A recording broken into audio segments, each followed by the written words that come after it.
Élection du 27 décembre au Niger, la coalition d'opposition CAP 2021 compte déposer un recours auprès de la Cour constitutionnelle pour protester les résultats du premier tour des élections.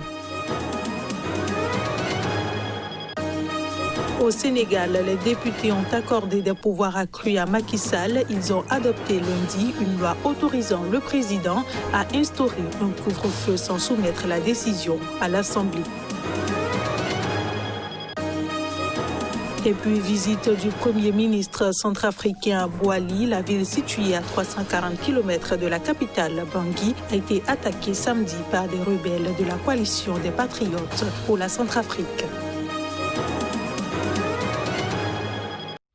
Voilà pour le sommaire de cette édition. Bienvenue à toutes et à tous. Au Sénégal, les députés ont adopté lundi une loi autorisant le président de la République à instaurer un couvre-feu sans décréter l'état d'urgence et sans devoir soumettre sa décision à l'Assemblée nationale. Une procédure jugée trop lourde en cas de crise sanitaire ou de catastrophe naturelle. Le nouveau texte, critiqué par des associations de défense des droits humains et l'opposition, a été voté lors d'une séance de l'Assemblée nationale tenue à huis clos en raison des restrictions liées au coronavirus, alors que le Sénégal fait face depuis décembre à une deuxième vague de contamination. Jusqu'à présent, le chef de l'État ne pouvait pas décréter le couvre-feu sans avoir auparavant instauré l'état d'urgence. Il était en outre obligé de passer par l'Assemblée nationale au bout de 12 jours pour prolonger cet état d'urgence. Le nouveau texte vise à faire face avec plus de rapidité aux crises sanitaires et aux catastrophes naturelles en permettant aux autorités administratives d'avoir les moyens d'intervention rapide, selon le chef du service de communication de la présidence, Seydou Gueye. Le président pourra dorénavant décréter un couvre-feu ou des restrictions dans les déplacements sans déclarer l'état d'urgence ou l'état de siège. Selon les circonstances, il pourra en outre déléguer ses pouvoirs au ministre de l'Intérieur, au gouverneur de région ou au préfet de département. Une telle marginalisation de l'Assemblée nationale sur des questions aussi importantes que l'exercice des droits des citoyens dans un contexte de gestion des situations d'urgence sécuritaire et sanitaire est inacceptable dans un état de droit, ont critiqué dans un communiqué conjoint 3 ONG, dont Amnesty International. Le président Macky Sall avait décrété l'état d'urgence et instauré un premier couvre-feu en mars 2020 après l'apparition du premier cas de Covid. Ces mesures avaient été levées fin juin.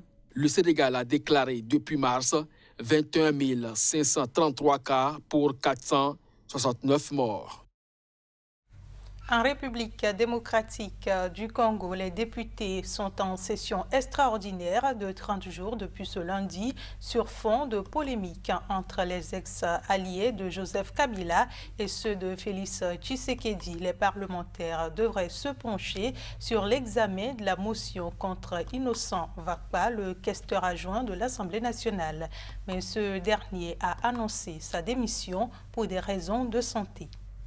Le calendrier de cette session extraordinaire aurait dû être adopté au cours de la plénière de ce lundi, mais un désaccord est né entre députés. Certains estiment qu'il faut au préalable convoquer la conférence des présidents, ce qui a été rejeté par le bureau d'âge mis en place après la destitution de Janine Mabunda. Depuis la mise en place du bureau provisoire, les polémiques s'enchaînent sur ses compétences. Un nouveau bureau devrait être installé au cours de cette session, mais rien n'est encore arrêté, car même pour les députés ayant rejoint la nouvelle dynamique de l'union sacrée de Félix Tshisekedi, les négociations pour présenter des candidatures pour le compte du camp n'ont pas encore été amorcées. Les députés pro-Kabila soutiennent que le bureau d'âge dirigé par Mbosso Nkodja doit se limiter à la gestion des affaires courantes telles que signifiées par un arrêt de la Cour constitutionnelle. En toile de fond, ils craignent qu'une motion de censure contre le gouvernement de Sylvestre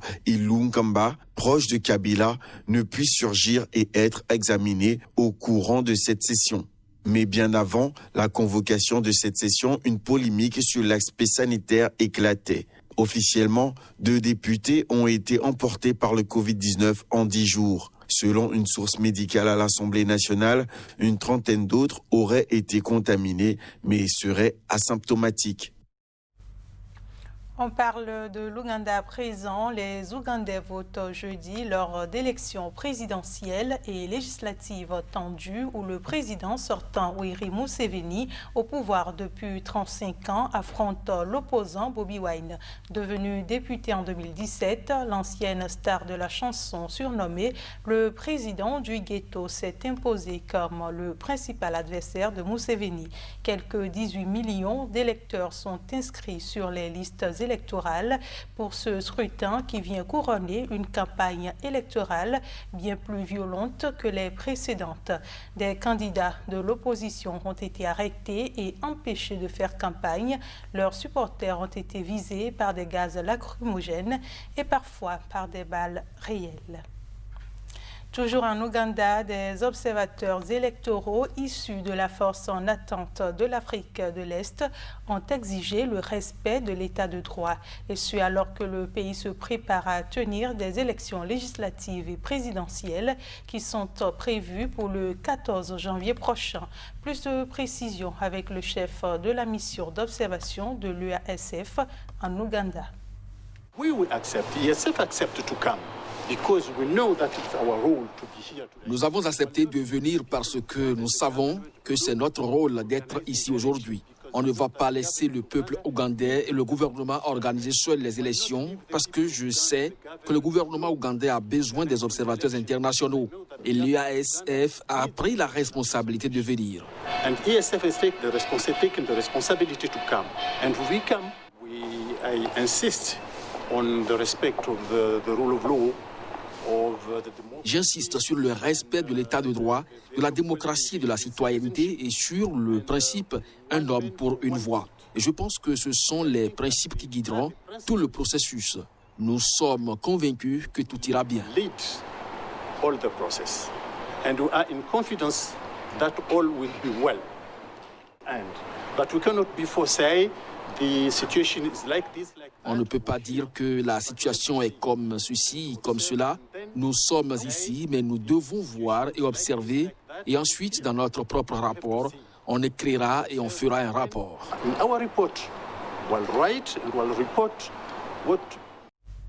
Je le disais en titre, en Centrafrique, Firmin Ngrebada, le Premier ministre, est en visite dans la ville de Boali, une importante ville à 340 km de la capitale Bangui, où les forces militaires centrafricaines, rwandaises et russes ont repoussé une attaque rebelle samedi dernier. En milieu de matinée samedi, des éléments armés se sont attaqués aux positions des forces armées centrafricaines FACA à Bouar, qui abrite le camp Leclerc, le quartier général de l'armée dans la région ouest, la plus densément peuplée du pays, a déclaré le lieutenant-colonel Abdoulaziz Fall, porte-parole de la composante militaire de la mission des Nations Unies en Centrafrique, MINUSCA. 6 des plus puissants parmi les groupes armés qui occupent 2 tiers du pays depuis le début de la guerre civile en 2013 se sont alliés mi-novembre dans une coalition des patriotes pour la Centrafrique. Puis, ils ont lancé une offensive pour perturber le scrutin 10 jours avant la présidentielle et les législatives du 27 décembre dernier. Face aux FACA, fortement épaulés par les casques bleus et d'importants renforts de paramilitaires russes et de soldats rwandais, les rebelles n'ont à ce jour guère progressé vers Bangui et leurs attaques sont généralement cantonnées à des villes situées à des centaines de kilomètres de la capitale. Bozizé, des rebelles et mercenaires étrangers ont changé d'objectif.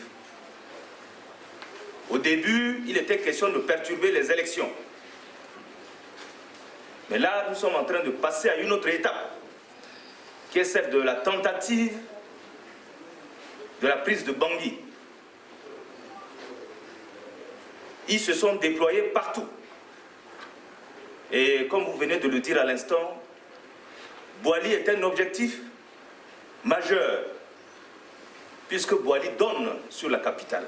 Bouar est la 5e ville du pays avec 40 000 habitants et occupe une place stratégique sur un axe routier crucial pour le ravitaillement de Bangui à partir du Cameroun. Autre information au Niger, la coalition d'opposition CAP 2021 va déposer un recours auprès de la Cour constitutionnelle pour contester les résultats des élections législatives et du premier tour de la présidentielle, lesquelles élections se sont tenues le 27 décembre dernier. L'opposition nigérienne a appelé ce dimanche les candidats qualifiés pour le second tour de la présidentielle prévu le 21 février prochain à se rallier à l'ex-président Maman Ousmane, arrivé deuxième face à Mohamed Bazoum, le candidat du pouvoir arrivé en tête. Rassemblés au sein de la coalition CAP 2021, 18 partis d'opposition, dont celui de Maman Ousmane, ont lancé un appel à la responsabilité civique à toutes les forces politiques du Niger de se joindre à ce combat ultime. Selon un texte lu ce dimanche au Palais des Sports de Niamey, devant plus de 3000 personnes, la coalition a également dénoncé des fraudes sur les élections générales du 27 décembre dernier et demande l'invalidation de certains résultats. CAP 2021 a appelé tous les candidats opposés à la validation de la candidature de Maman Bazoum par la Cour constitutionnelle à rallier le camp de l'alternance. Ancien ministre de l'Intérieur et candidat du pouvoir, Mohamed Bazoum est arrivé largement en tête du premier tour fin décembre avec 39,33% des suffrages. L'ex-président Maman Ousmane a lui été crédité de 16,99%. Plus tôt ce dimanche, 10 autres candidats, parmi lesquels l'ancien président Salou Djibo, ont formé une autre alliance, l'Alliance des candidats pour le changement, ACC. Les campagnes de dépistage en masse du coronavirus initiées par le président Évariste Ndayishimiye se poursuivent en Burundi qui enregistre de nouveaux cas positifs. Le gouvernement burundais a décidé de fermer toutes les frontières terrestres et impose de nouvelles mesures aux entrées aériennes. Une chose qui me perturbe beaucoup est le port de masque. Le porter pendant plusieurs heures. J'ai déjà remarqué que c'est le cas pour beaucoup de Burundais, mais dans cette période-ci, je pense que personne ne devrait négliger cette pratique. Je suis venu me faire tester pour la Covid-19 car j'ai un voisin qui avait des signes. C'est pourquoi je suis venu, pour voir l'état de ma santé.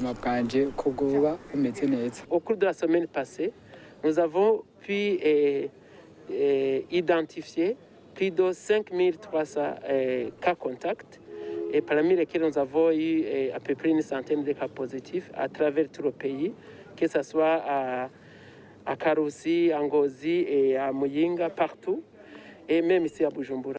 C'est la fin de cette édition. Merci de votre attention. Restez avec nous. L'information est en continu sur Sika TV.